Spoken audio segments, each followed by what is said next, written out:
Awali majelis kita, ta'alum kita, kajian kita dengan membaca basmalah. Bismillahirrahmanirrahim. Assalamualaikum warahmatullahi wabarakatuh. Waalaikumsalam warahmatullahi wabarakatuh. Innal hamdalillah nahmaduhu wa nasta'inuhu wa nastaghfiruh wa na'udzu billahi min shururi anfusina min sayyiati a'malina. May yahdihillahu fala mudilla lahu wa may yudlilhu fala hadiyalah. Walhamdulillahilladzi khalaqal mauta wal hayata liyabluwakum ayyukum ahsanu amala. Yaqulullahu tabaraka wa ta'ala fil Qur'anil Karim. A'udzu billahi minasyaitonir rajim. Ya ayyuhalladzina amanu taqullaha haqqa tuqatih wa la tamutunna illa wa antum muslimun. Wa qala Rasulullah sallallahu alaihi wasallam, afdalul iman anta lama anallaha ma'aka haitsu ma kunta ratirmisi wa qal ihris ala ma yanfa'uka ra muslim. Syukur alhamdulillah ibu saudaraku seiman, hamba Allah yang cinta pada kebaikan dan kebenaran, yang selalu mengharapkan ridha Allah. Alhamdulillah kembali Allah pertemukan kita dalam majelis yang mulia ini untuk satu maksud tujuan, yaitu mencari mengharapkan keridhaan Allah. Dengan apa? Dengan mengkaji ayat-ayat Allah, Al-Quran dan Sunnah Rasul, dan juga dengan wasilahnya adalah silaturahim. Kenapa kita berharap seperti dalam hadis qudsi dan dalam hadis arba'in nanti kita akan temukan, yaitu tidaklah seseorang, satu kaum, satu kelompok mereka bertemu, mereka berkumpul di rumah-rumahnya Allah atau dalam majelis-majelis ilmu, dia mencari keridhaan Allah dengan mengkaji ayat-ayat Allah, dengan juga tentunya silaturahim, maka Allah akan turunkan sakinah, ketenangan, keberkahan, dan dijauhkan dari keburukan, musibah dan fitnah. Nah, maka meluruskan niat itu wajib, Bu. Berapa banyak amal ya besar tetapi tidak sampai karena niatnya salah. Tapi ada amal yang sangat kecil mungkin dalam pandangan manusia, tapi malah sampai dalam pandangan Allah. Ibu, satu hal contoh, sholat baik nggak? Haji umrah baik nggak? Kurban baik nggak? Sedekah baik nggak? Semuanya itu tidak baik kalau tidak karena Allah. Nah, jadi ukurannya pastikan dulu harus karena Allah, dan itu yang menjadi ikrar kita kan, kul inna sholati wa nusuki wa mahyaya wa mamati lillahi rabbil alamin. Katakanlah, sesungguhnya sholatku, ibadahku, hidup dan matiku hanya kuperuntukkan pada Allah, Rabb semesta alam. Ya, Ibu, ketika kita ini menyadari kita ini dibatasi dengan yang namanya umur, Bu. Kita tuh semakin hari semakin menua, semakin hari semakin berkurang umur kita. Tapi jangan sampai umur berkurang, tetapi amal kebaikan ibadah nggak bertambah. Ibu masih ingat doa yang pernah saya ajarkan, satu doa singkat, ringkas, gampang sekali. Tapi kalau doa itu dihayati, dibarengi dengan amalia yang baik, Masya Allah, itu insya Allah akan mengantarkan kita husnul khatimah. Gimana doanya? Jangan tanya, doa yang mana, doa yang mana. Udah langsung aja Ustaz, ya deh. Bismillahirrahmanirrahim. Bismillahirrahmanirrahim. Ya Allah ya Arhamar Rahimin. Ya Allah ya Arhamar Rahimin. Berilah aku. Ini yang pertama dulu ya Bu, nanti dua. Ini yang sudah biasa, yang ini jangan sampai lupa ya. Ya Allah ya Arhamar Rahimin. Ya Allah ya Arhamar Rahimin. Berilah aku hati yang bersih, pikiran yang jernih, lidah lisan yang selalu jujur, akhlak yang mulia, hidup dan mati dalam ketaatan, keimanan, ibadah, sabar, dan syukur. Yang kedua ini yang saya katakan pendek. Ya Allah ya Arhamar Rahimin. Janganlah kau matikan aku, kecuali setelah amal ibadahku lebih banyak dari dosa-dosaku. Amin ya Rabbal alamin. Doa itu pendek sekali, Bu. Ya Allah, jangan kau matikan aku kecuali setelah amal ibadahku lebih banyak dari dosa-dosaku. Bu, orang itu kalau meninggal ternyata yang paling menjadikan dia sedih menyesal dua saja yang diminta. Setiap orang yang meninggal itu yang pertama Dia minta, ya Allah sekiranya kau tangguhkan, kau berikan umur padaku, kau hidupkan lagi, aku akan infakkan, sedekahkan sebanyak mungkin. Maaf Ustaz. Ya. Katanya, bukan katanya sih ya. Jadi amal ibadah itu kan kita mencarinya tuh kalau dipikir nggak sebanyak apa yang kita ini ya. Di waktu kita banyak nambahnya. Bukan kita mencari ridho Allah. Kalau ridho lah. Nanti saya akan jelaskan. Bunga Mawar bakat dong. Sabar dong. Jadi Bu, orang meninggal ya nyesal yang pertama, ingin dihidupkan, maka dia akan serahkan semuanya atau sebanyak mungkin infak sedekah. Yang kedua Bu, dia ingin dihidupkan, ingin menjadi orang yang baik, solih, kalau laki-laki, perempuan solih. Hanya itu Bu. Makanya tadi, ya Allah janganlah kau matikan aku kecuali setelah amal ibadahku lebih banyak dari dosa-dosa. Orang beramal ada 3 Bu. Satu karena Satu ada orang yang beramal karena takut masuk neraka. Orang yang beramal beribadah takut karena neraka. Yang kedua orang yang beramal karena pingin masuk surga. Yang ketiga orang yang beramal karena cinta ridha Allah. Ibu yang mana? Sebelum ibu jawab ibu yang mana, maka saya tanya mana yang benar nih? Satu beramal takut karena neraka. Maka dia beribadah. Enggak, saya harus beribadah. Saya nggak mau masuk neraka. Dia beribadah. Kemudian yang satu lagi, saya akan beramal rajin. Ya, ibu pernah malas nggak? Pernah. Tanggal berapa? Astagfirullahaladzim. Ya, jadi kalau biar nggak malas gimana caranya? Semangat. Biar semangat gimana caranya? Jangan malas. Betul kan? Allahumma paksakan. Biar semangat jangan malas. Biar nggak malas semangat. Dan gitu. Baik ya. Yang kedua beramalnya dia karena ingin masuk surga. Wah, ayat-ayat tentang surga itu indah sekali. Saya mau beribadah, saya mau beramal. Atau dia hanya mendengar tentang keindahan surga, maka dia beramalnya karena ingin masuk surga. Yang ketiga, dia beramalnya karena cinta ridha Allah. Yang ketiga kali ya. Mana yang benar? Tiga. Satu yang benar. Yang ketiga. 2 nggak benar. Benar. Paling utama udah dan satu kedua kenapa ya?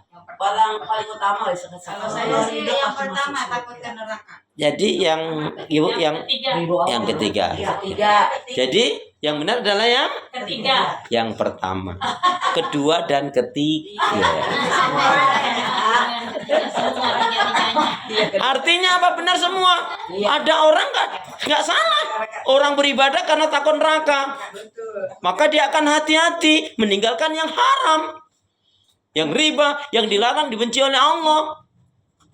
Yang kedua, dia kok beramal karena ingin masuk surga. Karena apa? Amalan-amalan surga itu adalah amalan yang baik.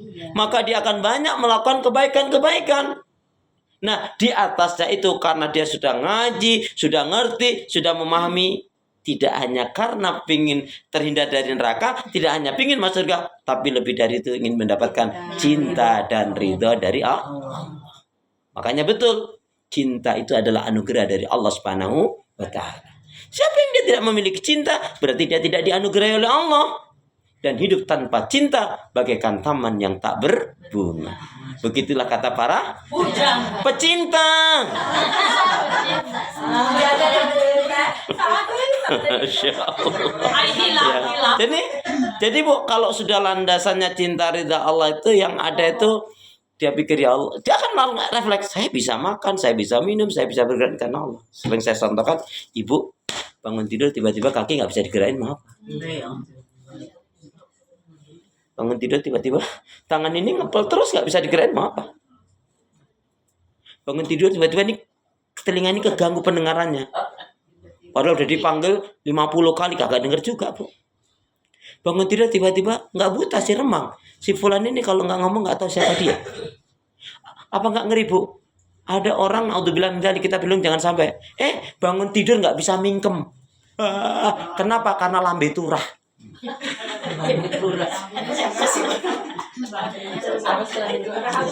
Tahu nggak maksudnya karena lambe turah? Karena lambe tura itu maksudnya suka marah-marah, suka berdusta, ngungkit kebaikan, ngegosip, nyakitin anak mertua, ya suka mencela, mencerca, menghina. Nah itu termasuknya gara-gara lambe tura. Kan ngeri Bu. Kebanyakan pada stroke bangun tidur. Makanya jangan ikut-ikutan yang seperti itu. Makanya Nabiullah Sulaiman mengajarkan kepada kita, hadza min fadli rabbi. Ini semua adalah nikmat karunia dari Allah. Ibu bisa datang ngaji ke sini nih, bukan karena ibu sehat, bukan karena ibu mandi, bukan karena ibu minum obat, enggak. Tapi karena rahmat Allah, kasih sayang Allah, kehendak Allah, Bu. Berapa banyak kita sudah berencana sebaik mungkin rencana itu, Bu, nggak akan terjadi kalau kita tidak dikehendaki oleh Allah. Makanya sebenarnya berapa banyak orang yang doa tapi doa ini nggak dia pahami. Satu contoh paling gampang, ibu kan sadar nggak sih sebetulnya setiap hari kan ibu minta 7 kebaikan. Apa 7 kebaikan yang ibu minta tiap hari? Jangan tanya doa yang mana lagi. Rabbik firli warhamni wajburni warfa'ni wahdini wa'afini warzuqni. Berapa? Enggak ada wafa'ni. Kan 7. Di hadis yang ini adalah tidak ada wafa'aninya. Ada yang kelima juga. Ada yang kelima, tetapi kenapa kalau kita ngambil yang ketujuh ada, kok kenapa yang kelima? Tapi kan sahih juga, Ustaz. Bukan masalah sahihnya. Kalau ada Bu Ibu mungkin ada yang sholat berjamaah cuman baru sebentar, cuman dia langsung ruku sujud. Mungkin dia hanya ngambil 1, cuman Rabbik firli saja. Bu gimana kalau kita memahami ada yang 1, ada yang 5, ada yang 7 misalkan. Ya. Enggak, 8 enggak ada. Mohon maaf ya, jangan nambah-nambah ya. Jangan maksain ya. Wafa'ani enggak ada, tapi di hadisnya enggak ada yang sini. Jadi digandeng ini. Nanti masuk yang 5 ya. Tapi yang 7 ini, Cuman masalahnya ibu berdoa itu enggak sih dengan yang ibu minta? Jangan seperti burung BO. Burung BO itu cuma mengatakan Assalamualaikum, Allah, salat, Allah. Tapi dia enggak ngerti. Makanya wajar kalau doa kita itu enggak menjadi dahsyat untuk kehidupan kita. Kita enggak kok. Rabbik firli hayati, ya Allah ampuni kesalahan dosaku. Ibu kesalahan dan dosanya masih banyak atau tinggal sedikit? Warhamni rahmati aku, sayangi aku. Wajburni, beri kecukupan kepadaku, cukupkanlah amal-amalku ya Allah. Kalau aku mati sewaktu-waktu amalku sebetulnya belum banyak, tapi karena rahmatmu ya Allah, itu menjadi penutup cukup untuk menghadapmu. Minta hidup ini kecukupan, Bu. Kemudian Rabbik firli warhamni wajburni warfa'ni, angkatlah derajatku. Pantas nggak derajat kita diangkat oleh Allah? Pantas. Pantasnya dari sisi mana? Ibadah masih berantakan.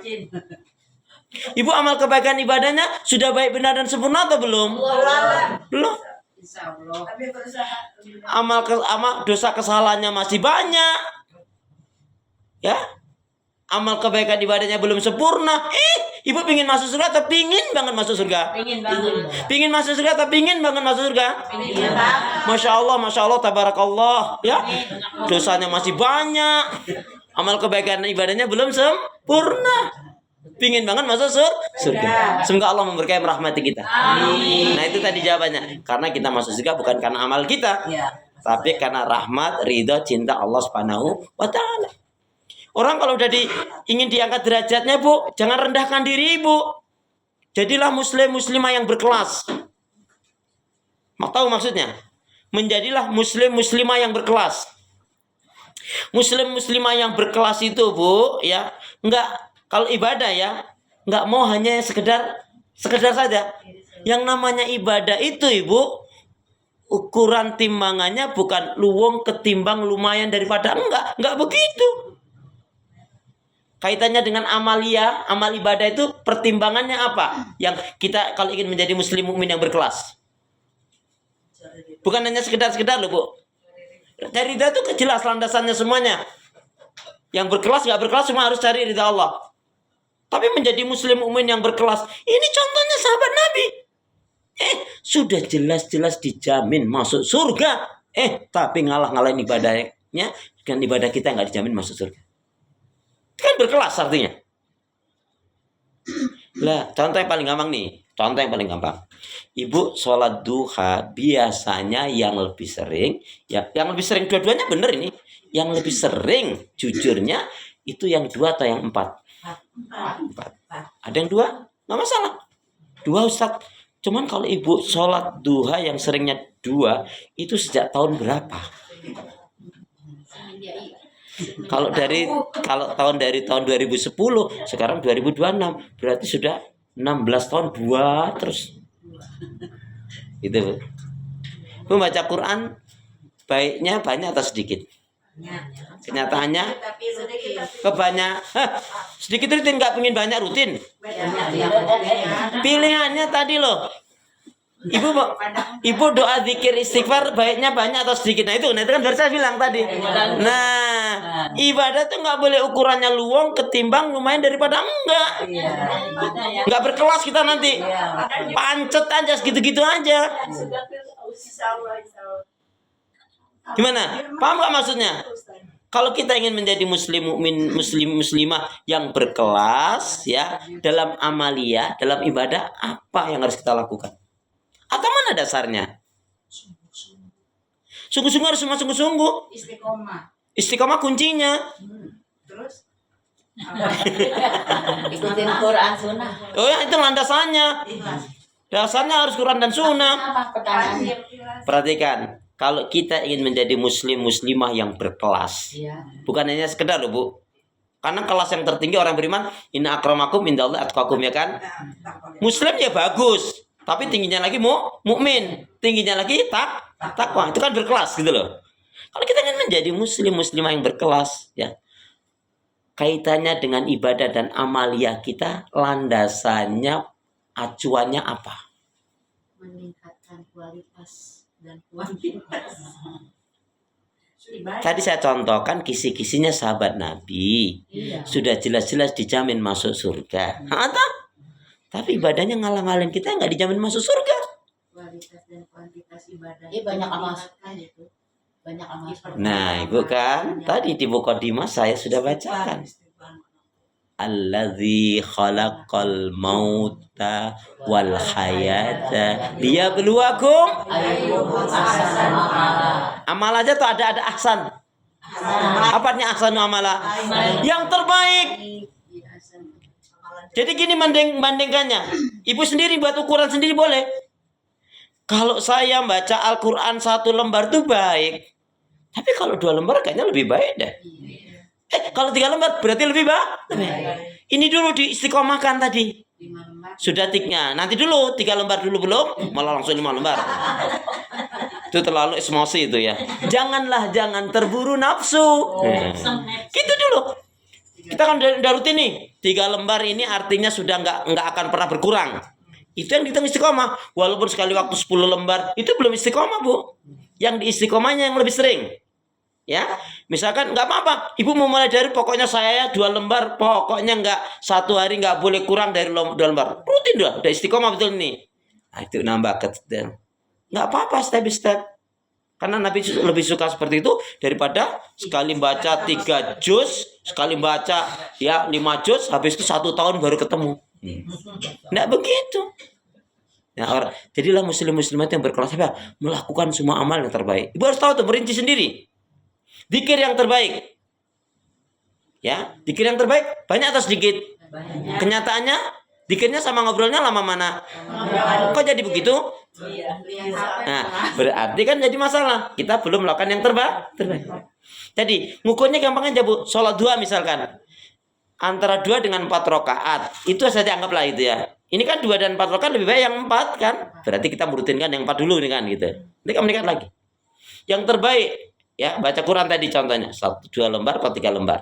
Itu dulu, Bu. Nggak usah ngukur orang. Orang bisa one day one juz ya alhamdulillah. Tapi kita nggak boleh mencela juga orang. Ya, ditanya, Ibu sehari semalam baca Quran berapa kali? Ibu sehari semalam baca Quran berapa kali? Sekali, nggak masalah. Ada yang 2 kali, tapi ada yang jawab, ibu alhamdulillah Ustaz, kalau saya baca Quran sehari 5 kali. Masya Allah. Saya juga termasuk terkakek, Masya Allah. Kagum tuh, Masya Allah luar biasa. Gimana pun cara bacanya? Itu loh Ustaz, aku kalau sholat baca Al-Fatihah itu kan Al-Quran kan. Masya Allah. Ya saya juga diam juga sih kalau gitu. Tapi betul, tapi kan bukan itu yang dimaksud. Ya kan? Iya betul. Ayo Bu, di usia kita ini harus banyak. Tadi loh, dengan doa tadi, terpacu tadi loh. Jangan bikin ngakak nafsu. Ya Allah, berilah aku, ya Allah, janganlah kau matikan aku kecuali setelah amal ibadahku lebih banyak. Lah, kita ingin doa itu tapi nggak dibarengin dengan ikhtiar, nggak dibarengin dengan sungguh-sungguh, nggak dibarengin dengan mujahadah, nggak dibarengin dengan istiqomah. Gimana mau meningkat? Jadi kita nggak akan menjadi muslim yang berkelas, Bu. Nih, contoh, muslim-muslim yang berkelas tuh, Bu, kalau diberi kesenangan bersyukur. Diberi kesenangan, kenikmatan, kebahagiaan bersyukur. Diuji dengan yang tidak menyenangkan, sabar. Itu muslim mukmin yang berkelas.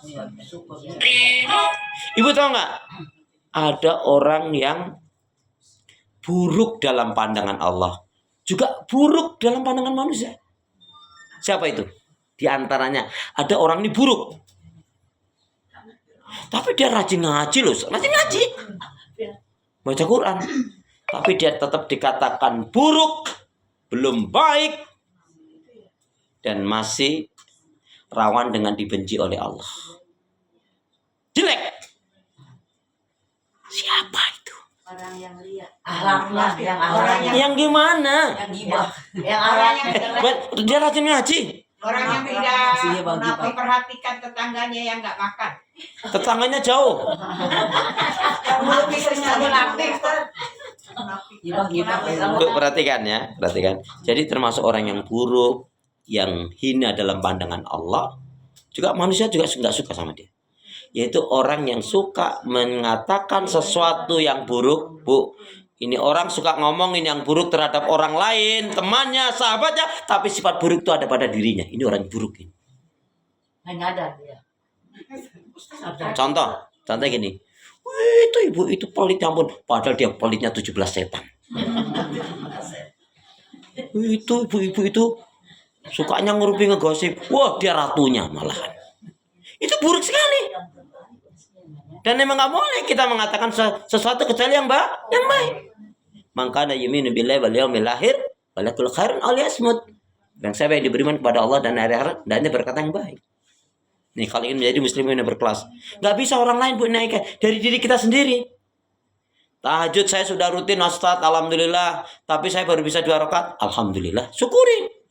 Tapi saya nggak akan segini aja, saya ingin meningkat. Nah, Ibu bisa meningkatnya, kita nggak usah ngukur baju orang ke diri kita sendiri. Ya, Ibu ngerti nggak? Ibu lagi puasa tapi nggak ada nilainya. Iya. Tahu? Mau contohnya? Mau tahu contohnya? Iya. Contohnya begini contohnya. Enggak gibah. Enggak gibah. Dengar juga. Sombong dengar lah. Bu lagi puasa. Puasa jalan. Jalan biasa, enggak puasa karena puasa terus jalan gini. Bu lagi puasa kan? Terus tetangga ibu, teman ibu ini rajin senam, rajin olahraga. Wah, makannya mungkin sehat yang ini dan itu. Tapi dia nggak puasa. Terus saya lihat, Bu, liatin puasa, makan makanan enak. Tapi nggak kuat puasa. Ini mending aku puasa. Nggak ada nilainya. Nggak sombong itu. Ujub, ini ujub. Ujub dia saudaranya bukan? Lain dong. Kalau gitu saya tanya sekarang. Apa bedanya sombong dan ujub? Sombong itu nyata. Ujub itu pada hati ngomongnya. Contoh prakteknya gimana? Enggak sombong gitu ya sombong gitu. Ya, ngomong ya sombong, ujub ya ujub gitu. Maksudnya kalau ujub hanya dalam hati orang nggak ada yang tahu kalau sombong Ya. nyata. Kalau Ya. sombong kan meremehkan orang. Di atas Ya. gitu. Terus Kita menerima Kita menerima kebenaran. mau tahu bedanya? Kita lebih baik gitu. Mau tahu bedanya? Baik. Ya, bedanya begini bedanya. Kita baca dulu hadis Nabi. Bismillahirrahmanirrahim. Qala Rasulullah sallallahu alaihi wasallam. Innallaha jamil. Yuhibbul jamal. Al-kibru bataral haqq wa ghamtun nas. Sesungguhnya Allah itu indah. Suka pada keindahan. Sombong itu menolak kebenaran dan meremehkan manusia. Ini yang tentang sombong. Kemudian dipertegas dengan hadis Nabi, la yadkhulul jannah man kana fi qalbi misqala dzarratin min kibr. Gak akan masuk surga siapa yang di dalam hatinya punya sifat sombong meskipun hanya sebesar atom. Hadis yang lain Bu perhatikan, salasun muhlikatun. Salasun, hadis yang tadi hadis khusus tentang sombong ya. Ini kita ambil hadis yang redaksinya tentang ujub. Ya, sombong itu menolak kebenaran dan meremehkan orang lain, itu tadi yang sombong. Bu, tentang hadis ujub berdiri sendiri. Orang selalu menyamakan ujub dengan sombong. Tapi ada hadisnya lain kok. Rasul menyatakan salasun muhlikatun. 3 hal yang menghancurkan, membinasakan manusia. Dalam hadis ini. Apa itu? Yaitu apa? Mengikuti hawa nafsu, mentaati kekikiran. Intinya mengikuti hawa nafsu, kikir dan ujub. Jadi ujub itu beda. Jadi ujub mengikuti hawa nafsu. Ya sebentar, lain. Bukan. Kan 3 tadi. 3 hal yang membinasakan seseorang. Dalam hadis ini ya Bu ya. Nanti dalam riwayat yang lain jangan dikait-kaitkan dulu. Ini dulu. Apa? 1, mengikuti hawa nafsu, kikir dan ujub. Berarti ujub kan di sini Rasulullah menggunakan redaksi ujub dengan sombong beda nggak? Sendiri kan? Ya. Baik. Nah sekarang ini penjelasannya. Penjelasannya ini. Ini penjelasannya ini. Ujub 3 mami. 1 mengikuti hawa nafsu atau diperbudak nafsu. 2 kikir. Nah, kikir bahil pelit medit koret kedekut sampili kariang inyo. Ondai mandel. Sampili kariang ciki kariang salah samu leko. 3 ya. Nah, Ibu perhatikan. Jangan-jangan loh Bun. Jangan-jangan hati-hati kita ini termasuk ada sifat ujub. Kalau sombong itu jelas menolak kebenaran, meremehkan manusia. Bu, di dalam sombong itu ada unsur menghina, pamer, mencela, meremehkan, menjatuhkan. Ada kebohongan juga. Contohnya Allah. Ada unsur meremehkan. Nggak level kamu. Allah sana. Ada unsur menghina. Ada unsur menjatuhkan Allah.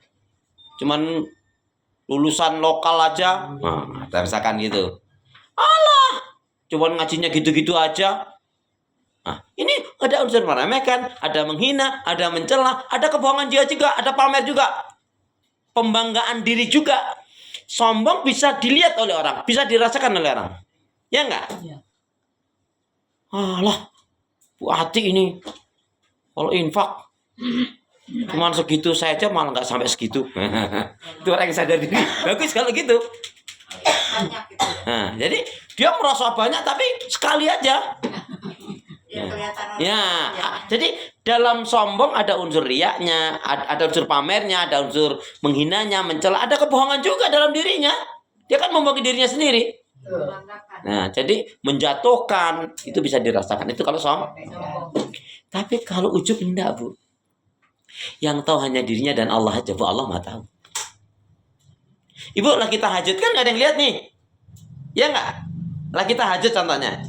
Bagus kan? Hanya Allah yang lihat kan? Tapi dalam pikiran hati mengatakan, saya ini ahli tahajud nggak kayak teman-teman itu. Nah, itu ujub. Itu dalam hatinya. Iya. Saya masuk surga nih karena